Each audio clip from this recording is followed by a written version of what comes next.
Now, when you think about this new idea of designing, I mean, when you have this idea about improving planes, are you going to bring this to somebody? Or you just chuck this around? Well, I have a lot on my plate.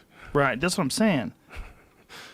I don't know how you do what you do now, but if you keep coming up with these, but it's got to be hard to pawn these off on someone else either. Hey, go do a good job with this vertical takeoff and landing system that I want to implement to regular planes. The electric airplane isn't necessary right now. Electric cars are important. We need Solar energy is important. Stationary storage of energy is important. These things are much more important than creating electric supersonic VTOL. Also, the planes naturally, you really want that gravitational energy density for an aircraft, and this is improving over time. So, it's important that we accelerate the transition to sustainable energy. That's why electric cars, it matters whether electric cars happen sooner or later. We're really playing a crazy game here with the atmosphere and the oceans. We're taking vast amounts of carbon from deep underground and putting this in the atmosphere. This is crazy. We should not do this. It's very dangerous. So we should accelerate the transition to sustainable energy. The bizarre thing is that obviously we're going to run out of oil in the long term.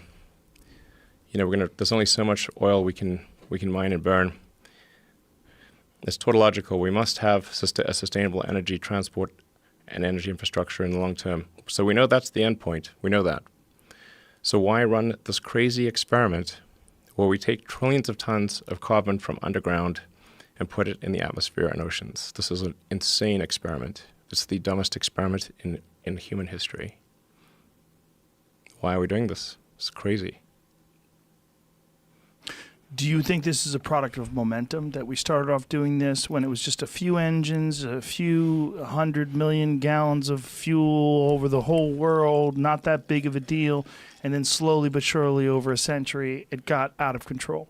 And now it's not just our fuel, but it's also fossil fuels are involved in so many different electronics, so many different items that people buy. It's just this constant desire for fossil fuels, constant need for oil, without consideration of the sustainability. The things like oil, coal, gas, it's the easy money. Right. It's easy money. So, have you heard about clean coal? The president's been tweeting about it. It's got to be real. Clean coal, all caps. Did you see? He used all caps. Clean coal. Well, it's very difficult to put that CO2 back in the ground. It doesn't like being in solid form. Have you thought about something like that? Like some sort of a filter, giant building-sized filter, sucks carbon out of the atmosphere? Is that possible? No, it doesn't. Not possible. No? Nope, No. Nope, definitely not. not. So we're fucked. No, we're not fucked.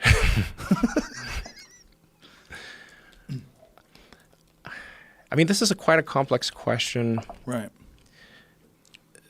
We're really just, the more carbon we take out of the ground and add to the atmosphere, and a lot of it gets permeated into the oceans, the more dangerous it is. I don't think right now, I think we're okay right now. We can probably even add some more, but the momentum towards sustainable energy is too slow. There's a vast base of industry, vast transportation system. There's 2.5 billion cars and trucks in the world.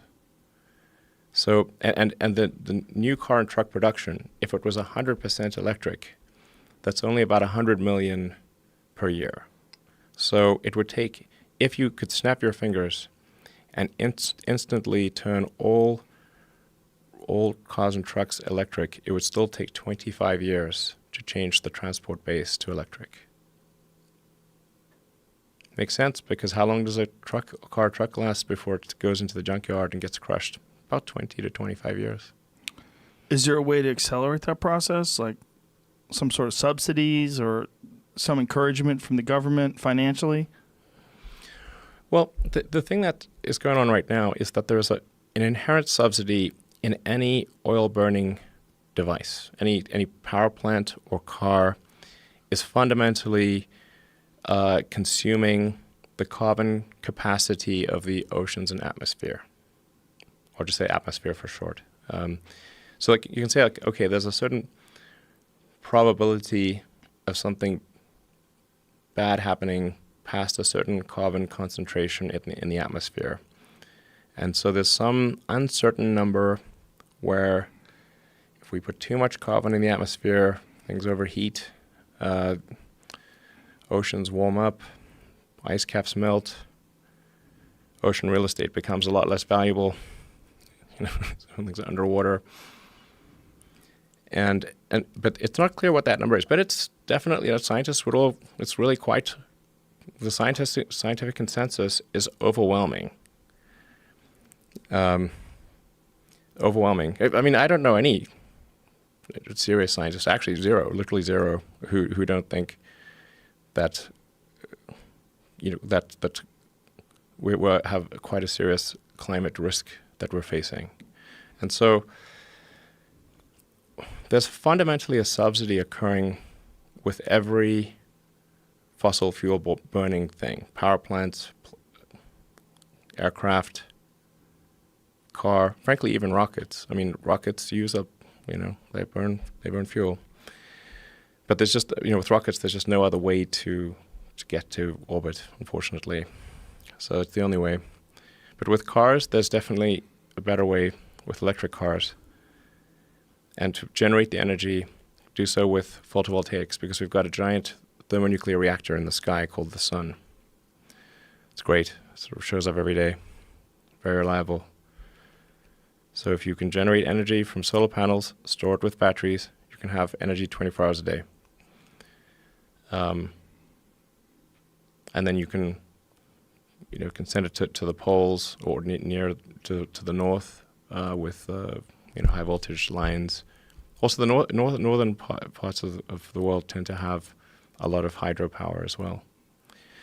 But anyway, all fossil fuel powered things have an inherent subsidy, which is their consumption of the carbon capacity of the atmosphere and oceans. So people tend to think of like, why should electric vehicles have a subsidy? But they're not taking into account that all fossil fuel burning vehicles fundamentally are subsidized by the environmental cost to Earth. But nobody's paying for it. We are going to pay for it, obviously. In the future, we will pay for it. It's just not paid for now. Now, what is the bottleneck in regards to electric cars and trucks and things like that? Is it battery capacity? Yeah, we've got to scale up production. Got to make the car compelling. Make it better than gasoline or diesel cars. Make it more efficient in terms of like the distance it can travel. Yeah, you got to be able to go far enough, recharge fast. And your Roadster, you're anticipating 600 miles. Is that correct? Yeah. What is that? 600 miles. Is that right now? Like, have you driven one 600 miles now? No, we could totally make one right now that would do 600 miles. But the thing is, it's too expensive. So, like the car's How much more so? Well, just have a 200 kilowatt hour battery pack, and you can go 600 miles. Right, versus what do you have now?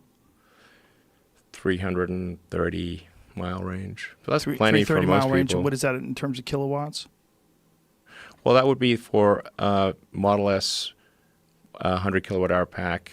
Will do about 330 miles, maybe 335. But some people have hypermiled it to 500 miles. Hypermiled it? What does that mean? Yeah, just like go on 45 miles an hour or something? Yeah, they're like 30 miles an hour or something. 30. It's like on level ground with, you pump the tires up really well and go on a smooth surface, and you can go for a long time. But you can definitely comfortably do 300 miles. Is there This is fine for most people. Usually 200 or 250 miles is fine. 300 miles is, you don't even think about it really.